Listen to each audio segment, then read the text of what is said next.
ஆறாம் வருடம் ஒரு விசேஷித்த பாக்கியமான வருடம்.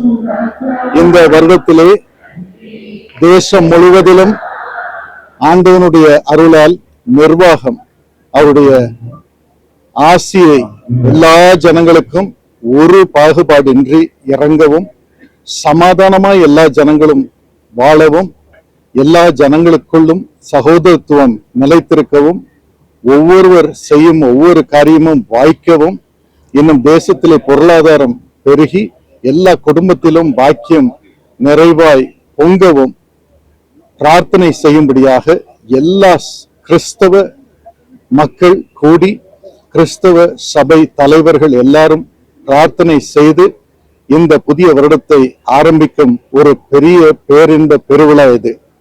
இந்த நேரத்திலும் ஒரு பாகுபாடின்றி அத்தனை கிறிஸ்தவ சபை தலைவர்களும், இன்ஸ்டிடியூஷனல் ஹெட்ஸும், இன்னும் ப்ரொஃபஷனல்ஸும், இன்னும் சமூக சேவகர்களும் ஜாதி இன மத வேறுபாடின்றி ஒன்றாக இணைந்து நாங்கள் பிரார்த்தனை செய்திருக்கிறோம். நிச்சயமாக இதன் பலன் தேசத்திலே விளங்கும். இரண்டாவதாக, நாங்கள் கூடியிருப்பதின் நோக்கம், நாங்கள் கிறிஸ்தவர்களாக சேர்ந்து இந்த தேசத்திற்கு, தேசத்தின் ஜனங்களுக்கு இன்னும் என்ன அளவிலே சேவை செய்யலாம், கல்வி பணியிலே, சமூக சேவையிலே, மருத்துவ சேவையிலே, இன்னும் தேச நிர்வாக சேவையிலே இன்னும் எப்படி எல்லா ஜனங்களுக்கும் பாக்கியத்தை கொண்டு வரலாம் என்பதற்காக நாங்கள் திட்டமிடும்படியாகவும் பிரார்த்தனை செய்யும்படியாகவும் கூடியிருக்கிறோம்.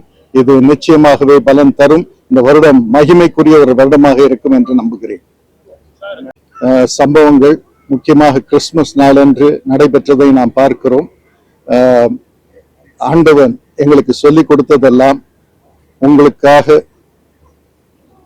ஜெபம் செய்கிறவர்களுக்காக ஜெபம் செய்வது மட்டுமல்ல, நன்மை செய்பவர்களுக்காக நன்மை செய்பவர்களுக்கு மட்டுமல்ல, நன்மை செய்வது மட்டுமல்ல, நீங்கள் யாவருக்கும் ஒரு வேறுபாடின்றி உங்களுக்கு நன்மை செய்தாலோ தீங்கு செய்தாலோ அவர்களுக்கு பிரார்த்தனை செய்து அவர்களுக்கு இன்னும் கூடுதலாக நன்மை செய்யுங்கள். நான் வந்து பலனை கொடுப்பேன், எல்லா ஜனங்களுடைய இருதயத்தையும் நான் மாற்றுவேன், எல்லாருக்குள்ளும் ஒரு முகத்தை கொண்டு வருவேன் என்று சொல்லிக் கொடுத்திருக்கிறார். ஆகவே அதன் விளைவாக நாங்கள் தொடர்ந்து பிரார்த்தனையிலும் சேவையிலும் இன்னும் அதிகமாக செயல்பட எங்களையே நாங்கள் அர்ப்பணிக்கிறோம்.